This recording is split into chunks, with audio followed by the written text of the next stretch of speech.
what would you say is the difference between working a cruise ship versus working a land gig?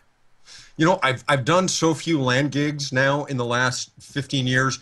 I've made some adjustments and I've adapted and I've evolved, but now I couldn't tell. I'll tell you some things for me as opposed to corporate gigs that I like about cruises is for a corporate gig, you have to go, you have to meet the people, hello, and you go through all the booking, and then you meet them, and then you have to, well, you know something, it'd be better if we set the riser over here, and you know, if we just tilted this light, and that was always a struggle, it seemed like, always a struggle. And I'm not really a people person, I'm not the most socially skilled person, I'm really working on that, but that was all, and I'd just be worn out doing that. On cruises, you got professional sound men. I mean, even if I don't really need much, but there's always a sound man, two light guys. They give me last ship that I just got back from. They gave me two guys backstage. I barely needed one. And if you're on a cruise for a long time, it's the same sound guys, same light guys. So you don't have to go through that again. You know, that's a big difference. You have to hit everybody on a cruise. You have to appeal to everyone, and not everyone, but you have to be the opposite of Dennis Miller. When Dennis Miller used to do stand-up, he hit this much of the pie. Like, to get some of Dennis Miller's jokes, you had to know who was the 14th president, and you have to have seen this specific episode of F Troop, you know, to get a joke of Dennis Miller. Just the opposite in cruises. You know, you got to hit everybody, and I seem to do that. And that's not necessarily a feather in my cap, but it makes me good for cruises.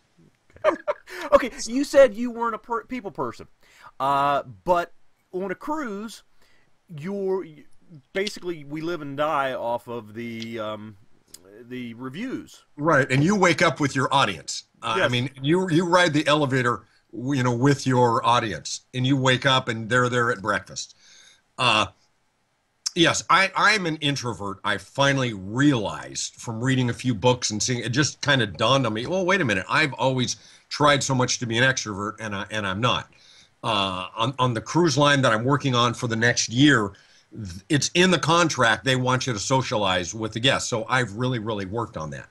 However, you can, especially in the bigger ships, the physically bigger ships, do your show, go to your room, you know, or ignore the passengers. Probably not a good spiritual habit. That's what you ask, right? Yeah, that's exactly what I asked. Do you have tips, since you have to socialize with those passengers? I know when I was on back in '91, I felt like I was in a fishbowl. You know, yeah. Everybody could see you. You know, it was oh, there's the guy that was on stage last night. Pray to God, yep. You had a good set. Yeah. So, what have you learned over the years about socializing with the passengers, or how do you psych yourself to do that as an introvert? Well, I've really worked on, I literally read Dale Carnegie's How to Win Friends and Influence People, which wasn't about really winning friends. For me, it was just getting my mind into extroverted. I used to find ways to ignore people. I used to carry a ping pong paddle, and when I walked from one end of the ship to the other, even though I wasn't playing ping pong, I would walk like I had a purpose, or I'd have a book, and I knew people would not stop me if I looked like I was on my way to an appointment. It's the higher end cruise lines that really want you to socialize. You know, it's the ones where the passengers are paying $600 a day, $1,000 a day. Those are the ones, and you generally don't start out working on those cruise lines. But tips, it's just getting in a different. It's just being an extrovert. I'm finding for me is activating what I believe is my frontal cortex a little bit more. You know, it's like playing ping pong. That becomes your world, you know, for the half hour, whatever you're playing, and you just enter this, and that's what it is with people, you know, going from introvert to extrovert.